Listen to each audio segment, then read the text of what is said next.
Good morning student. आज हम discuss करने वाले हैं about the two algorithms of CPU scheduling, that is round robin scheduling and next one is shortest time remaining scheduling.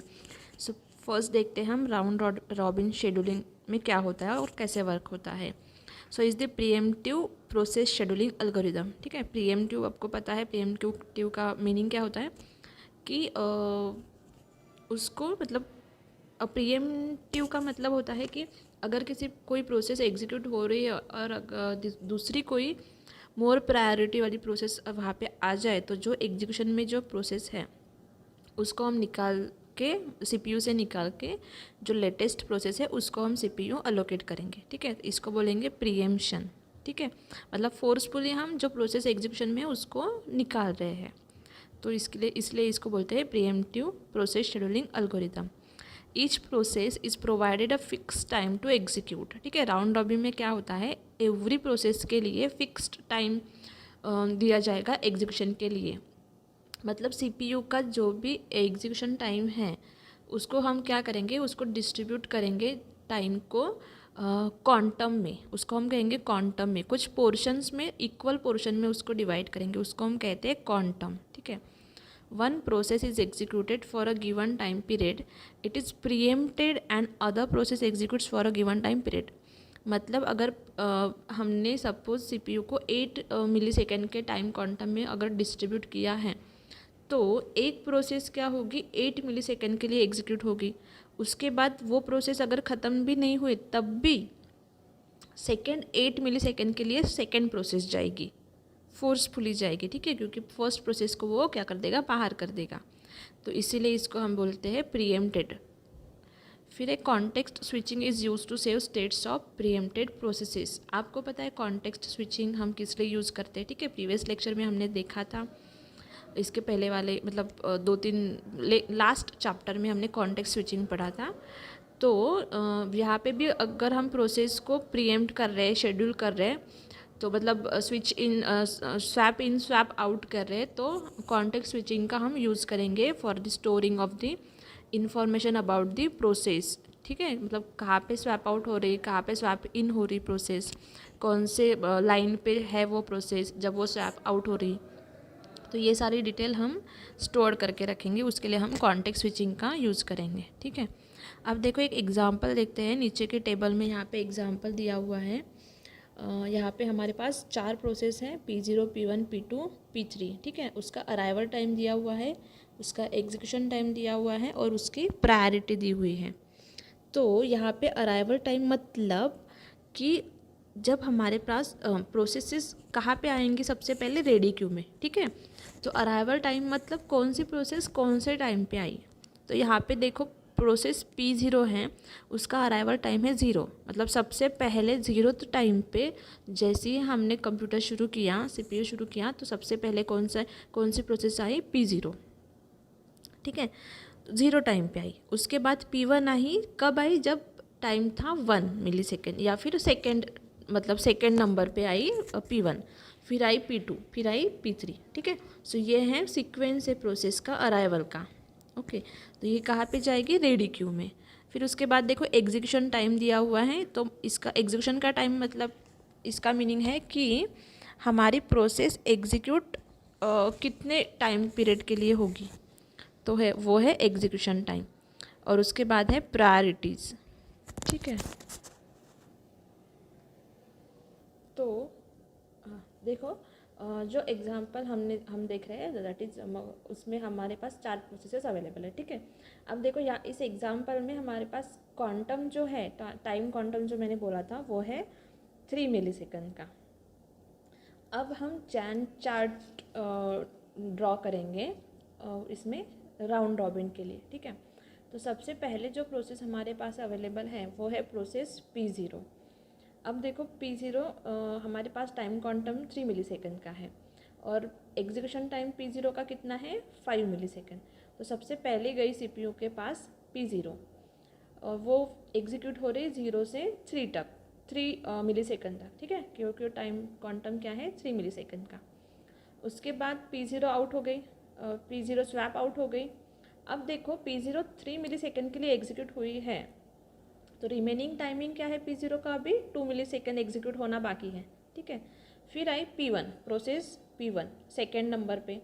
तो अभी CPU के पास गई P1, तो 3 तक कौन सी प्रोसेस थी, P0। अब 3 से शुरू होंगी P1, कब तक, 6 तक, क्योंकि 3 मिली सेकेंड का एक क्वांटम है, ठीक है। तो 6 मिली सेकेंड तक P1 एग्जीक्यूट हुई। अब देखो एग्जीक्यूशन टाइम कितना है P1 का, 3 है, मतलब P1 कंप्लीट हो गई एग्जीक्यूशन, CPU का एग्जीक्यूशन P1 का कंप्लीट हो गया, ठीक है। तो P1 प्रोसेस स्वैप आउट हो गई। उसके बाद प्रोसेस है हमारे पास अवेलेबल नेक्स्ट रेडी क्यू में है P2। तो अब P2 देखो, P2 गई CPU के पास 6 से लेकर 9 तक 3 मिली सेकेंड के लिए, और P2 का एग्जीक्यूशन टाइम कितना है 8। अभी वो 9 तक मतलब 3 मिली सेकेंड के लिए एग्जीक्यूट हो गई, तो रिमेनिंग टाइम कितना बच गया उसके पास, 5 मिली सेकेंड का, ठीक है। अब P2 हमने वापस से डाल दी रेडी क्यू में। अब हम गए नेक्स्ट प्रोसेस जो हमारे पास अवेलेबल थी रेडी क्यू में, तो वो हो गई P3 जिसका एग्जीक्यूशन टाइम है 6। अब हमने P3 को डाल दिया 9 से 12 तक, ठीक है, 3 मिली सेकेंड के लिए P3 एग्जीक्यूट हो गई। और अब हम P3 को स्वैप आउट करेंगे इन दी रेडी क्यू अगेन, ठीक है। तो 3 मिली सेकेंड एग्जीक्यूट हो गई, 3 मिली सेकेंड उसका रिमेनिंग टाइमिंग है, तो अभी गई रेडी क्यू में। अब देखो जब सारी process P1 P2 P3 P3 ख़त्म हो गई, उसके बाद हमने P0 को देखो, P0 को 3 मिली सेकेंड के लिए एग्जीक्यूट हुई थी, उसके बाद हमने उसको वापस से रेडी क्यू में भेज दिया था। तो P3 के बाद रेडी क्यू में कौन गया था वापस, P0। अब P3 तो हमारी एग्जीक्यूट हो गई, उसके बाद अभी रेडी क्यू में कौन है, P0 है, ठीक है। तो अब हम P0 को उठाएंगे, उसको डालेंगे CPU के पास। तो P0 का कितना टाइम रिमेनिंग था, 2 मिली सेकेंड का, 5 था, 5 में से 3 उसने पहले एग्जीक्यूट कर लिया, अब 2 मिली सेकेंड रिमेनिंग था। तो अब वो 2 मिली सेकेंड के लिए कहाँ पे जाएगा, CPU के पास। सो 12 से अगर उसने शुरू किया तो जाएगा 14 तक, 14 मिली सेकेंड तक, ठीक है। अब P0 14 मिली सेकेंड के बाद P0 क्या हो गई, कंप्लीट हो गई प्रोसेस। अब उसके बाद रेडी क्यू में हमने मतलब P1 एग्जीक्यूट हुई थी, बट P1 पूरी एग्जीक्यूट हो गई, तो उसको हम वहाँ पे ख़त्म कर दिया। P1 हमने वापस से रेडी क्यू में डाली ही नहीं, ठीक है। अब P0 के बाद फिर हमने क्या किया था, P1 हो गई थी, पूरी कंप्लीट हो गई थी, फिर आई थी P2। तो P2 3 मिली सेकेंड के लिए एग्जीक्यूट हुई, और उसका रिमेनिंग टाइम था 5 milli second, okay. So again हमने क्या किया, P2 को उठाया for the 14th milli second to 17th milli second, ठीक है। 3 मिली सेकेंड के लिए फिर से हमने P2 को उठाया। अब 5 में से 3 मिली सेकेंड, 8 में से 3 तो पहले हो गए थे 6 to 9 के बीच में। अब हमने 14 to 17 के बाद बीच में अगेन 3 मिली सेकेंड कम्प्लीट हो गए। फिर 3 मिली सेकेंड कम्प्लीट होने के बाद P2 के पास रिमेनिंग और 2 मिली सेकेंड बाकी है, तो हम उसको कंटिन्यू नहीं कर सकते, ठीक है। हम उसको फिर से डालेंगे रेडी क्यू में, ओके। अब उसका रिमेनिंग टाइमिंग है 2 मिली सेकेंड। फिर आया रेडी क्यू में अब कौन सी प्रोसेस अवेलेबल है, दैट इज़ P3 जिसका रिमेनिंग टाइमिंग था 3 मिली सेकेंड, ठीक है, क्योंकि वो पहले 3 मिली सेकेंड के लिए एग्जीक्यूट हो गए, अब 3 मिली सेकेंड वापस बाकी हैं। तो हमने फिर से उसको बुला लिया 17 से 20 तक। अब लास्ट में जो प्रोसेस बची है in ready queue that is P2, ठीक है। P3 भी कंप्लीट हो गई, P0 भी कंप्लीट हो गई, P1 भी कंप्लीट हो गई, P2 सिर्फ रही है और उसके 2 मिली सेकेंड रहे थे, ठीक है। सो हमने अभी P2 को उठाया इन रेडी क्यू से 22 सेकेंड मिली सेकेंड के लिए, ठीक है। 2 मिली सेकेंड उसका रिमेनिंग टाइमिंग था, तो उसको हमने एग्जीक्यूट कर लिया। इस तरह से हमने सारी प्रोसेसेस को CPU अलोकेट कर दिया, ठीक है। अब हम देखते हैं कि वेट टाइम कैसे कैलकुलेट करते हैं। मतलब इस तरह से हम राउंड रॉबिन में CPU अलोकेट करेंगे for the processes in ready queue. अब हम प्रोसेस का वेट टाइम कैलकुलेट करते हैं। तो हमारे पास 4 प्रोसेस हैं, P0 P1 P2 P3, ठीक है। यहाँ पे आप देखो ये 4 प्रोसेसेस हैं। उसके बाद हम उसका वेट टाइम कैलकुलेट करेंगे equals to service time minus arrival time, ठीक है। तो इस फॉर्मूले से हम वेट टाइम कैलकुलेट कर रहे हैं। तो सबसे पहले देखो P0 के पास सबसे पहले P0 आई थी CPU में, और तब वेटिंग टाइम उसका कुछ भी नहीं था, मतलब 0 था, तो 0 माइनस 0। उसके बाद P0 बाद में 12th मिली सेकेंड पे आई, ठीक है। तो रिमेनिंग जो पोर्शन था P0 का वो अभी बाकी था, तो P0 को उसके लिए कितने टाइम तक वेट करना पड़ा, 12 मिली सेकेंड तक, राइट। तो उसके बाद 12 मिली सेकेंड पे P0 आई, और कितने उसका अराइवल टाइमिंग क्या था, उसका एग्जीक्यूशन टाइमिंग 3 मिली सेकेंड का था, ठीक है, पहले वाला। तो 12 माइनस 3, इसलिए हो गया वो 9। फिर आई P1, ठीक है। तो P1 दैट इज वो स्टार्ट हो गई 3 मिली सेकेंड के पास। यहाँ पे देखो, यहाँ पे उसका वेटिंग टाइम सबसे पहले 3 मिली सेकेंड था। जैन चार्ट में देखो, यहाँ पे 3 से शुरू हुई P1 और उसका अराइवल टाइमिंग था 1, ठीक है। सो 3 माइनस 1 दैट इज़ 2।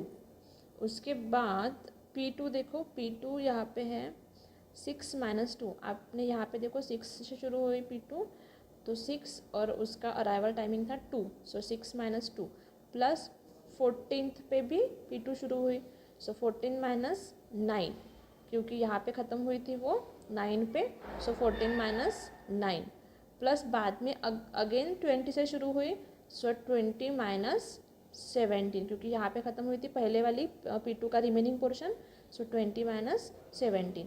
तो ये हो गया टोटल 12, ठीक है। सो वेटिंग टाइम टोटल क्या हुआ P2 का 12 मिली सेकेंड। उसके बाद लास्ट में आई P3। सो P3 शुरू हुई 9 मिली सेकेंड से, सो 9 माइनस 3 प्लस उसके बाद हुई 17 से शुरू, बट 17 से शुरू हुई लास्ट में ख़त्म कब हुई थी 12 से, 12 मिली सेकेंड पे। सो 17 minus 12 that is 5, so 6 plus 5 that is 11। Okay, so P3 का वेटिंग टाइमिंग है 11।